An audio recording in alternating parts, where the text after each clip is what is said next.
Saudara-saudara sebangsa dan setanah air, merdeka! Ini saatnya hari kedua kampanye pemilihan presiden dan wakil presiden Republik Indonesia tahun 2024.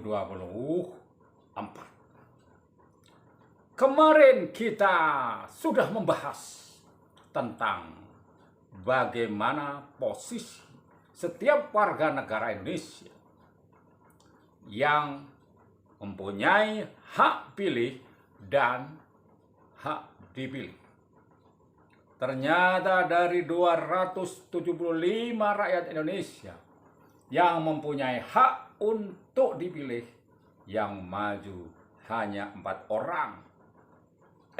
Bukan, 6 orang di dalam pilpres dan cawapres. Kita sudah tahu 3 pasangan capres-cawapres itu. Dan kemarin kita bahas bagaimana posisi krusial yang sangat menentukan untuk 5 tahun yang akan datang per 2024. Oleh karena kasus-kasus yang terjadi menjelang pilpres, itu membuat banyak rakyat Indonesia berpikir bagaimana sesungguhnya arah dari demokrasi di negara kita. Dan itu berpengaruh juga baru per kemarin kita mulai lagi pembahasan atau speech tentang apa saja di channel Yonatan Raharjo. Channel ini mencerdaskan bangsa dan mempunyai landasan bijak filosofis untuk memikirkan segala sesuatu secara mendalam dan pada hakikat. Oleh karena prinsip filsafat adalah mempertanyakan hal-hal yang bersifat hakikat, bukan hal yang bersifat teknis yang dilakukan oleh ilmu pengetahuan, bukan hal yang bersifat pragmatis yang dilakukan oleh politik, bukan hal yang bersifat rohani yang dilakukan oleh agama. Tetapi kita mempertanyakan hal-hal yang bersifat mendasar, sehingga kita mempunyai landasan bijak yang kuat terhadap apa yang kita lakukan, yang harus kita lakukan. Dan di dalam konteks pemilihan umum, pemilihan presiden dan wakil presiden Indonesia tahun 2024, landasan bijak kita tetap pada nilai hakikat itu. Hakikat itu adalah sebuah nilai yang mempersoalkan tentang benar, kebenaran, dan sesungguhnya sesuatu itu mempunyai sifat yang bagaimana, yang apa. Dipertanyakan, apakah politik itu? Apakah negara itu? Apakah? Ini dilakukan oleh filsafat. Apakah benda? Apakah batu? Apakah air? Apakah udara? Bukan bagaimana, tadi ada kata bagaimana.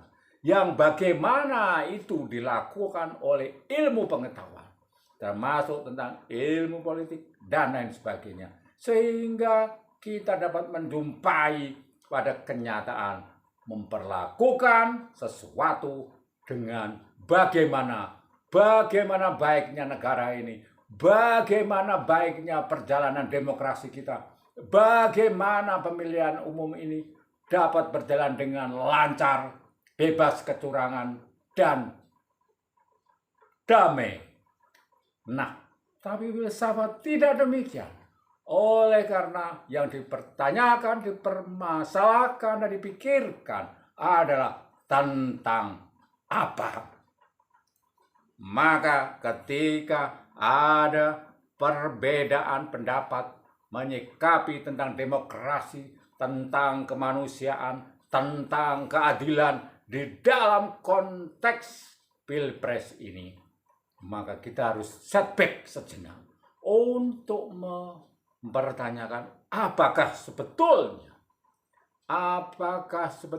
yang kita cari dengan semuanya ini, apakah sebetulnya negara, apakah sebetulnya demokrasi, apakah sebetulnya pentas politik pilihan presiden dan wakil presiden, apakah sebetulnya tujuan Indonesia unggul tahun 2045, apakah sebetulnya langkah kita sudah sesuai dengan hakikatnya yang mendalam, sehingga kita pernah mendengar pernyataan filosofis yang mempersoalkan, yang menjadi pengamat terhadap hal-hal yang bersifat politik. Kita tahu ada yang mengatakan, ini tidak mencapai pada hakikat demokrasi, sehingga dia melakukan perbuatan yang sesungguhnya berlawanan dengan prinsip demokrasi. Tetapi pada saat itu, ketika semua gonjang-ganjing dalam kondisi yang mendesak ini harus berbuat sesuatu, oleh karena masa kampanye hanya tinggal 80 harian, dia tidak melakukan apa-apa. Kita tidak melakukan apa-apa.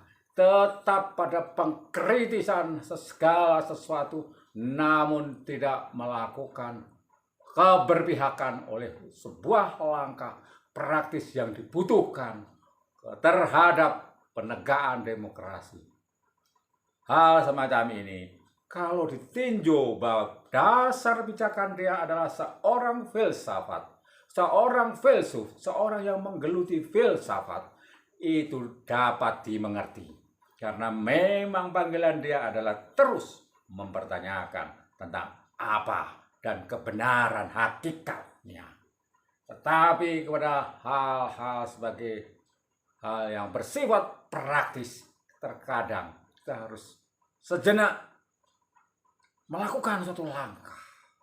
Langkah ini yang membuat kita harus menyelamatkan demokrasi sesuai dengan pengertian demokrasi yang kita miliki, yang kita pahami.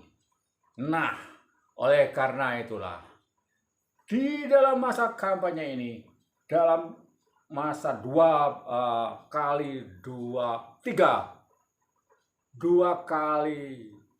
1 bulan atau hampir 3 bulan, ini kita mestinya dapat mengkristalisasikan bahwa sebagai seorang warga negara yang pada hakikatnya mempunyai hak untuk ikut menentukan nasib bangsa ini, nanti kita akan dapat memilih mana pijakan pilihanku, sehingga pada masuk ke bilik pencoblosan dapat memberikan suara. Karena sejauh ini golongan putih tidak mempunyai suara dalam arti menentukan sah atau tidaknya siapa yang terpilih. Meskipun jumlahnya lebih dari 50% dari penduduk yang mempunyai hak suara itu, tetap yang dihitung hanya suara yang masuk. Nah, pada saat inilah saudara-saudara, ini sekedar pengulangan dari yang kemarin. Ketika kita mempersoalkan yang bersifat hal yang mendasar tentang demokrasi, tentang pemilihan umum, tentang pilihan presiden dan sebagainya, itu adalah hal yang patut kita miliki. Namun pada kondisi yang mendesak ini, terkadang kita harus bersikap pada hakikat yang lain lagi, bahwa hakikat manusia adalah sesuatu adalah makhluk yang bergerak, yang membuat perubahan, yang membuat keputusan, yang membuat langkah demi langkah setiap hari, yang membuat kelanjutan, yang membuat perbaikan, yang membuat segala sesuatu menjadi lebih baik hari demi hari. Oleh karena Homo sapiens sebagai makhluk yang berpikir, tentu yang dipikirkan bukan hanya yang hakikat saja. Karena kalau yang hakikat saja akan terus berkutat itu, sementara kita pada kondisi yang mendesak harus memutuskan langkah secara prioritas. Ada urgennya, ada kepentingannya, ada kemendesakannya, maka kita harus berbuat. Oh, ternyata pada saat ini ketika yang terpilih sebagai calon pemimpin bangsa ini hanya ada 6 orang itu, mau tidak mau harus dipilih dari 3 pasangan itu. Aku sebagai manusia yang berpikir tidak bisa hanya sekedar berpikir, tetapi harus bertindak.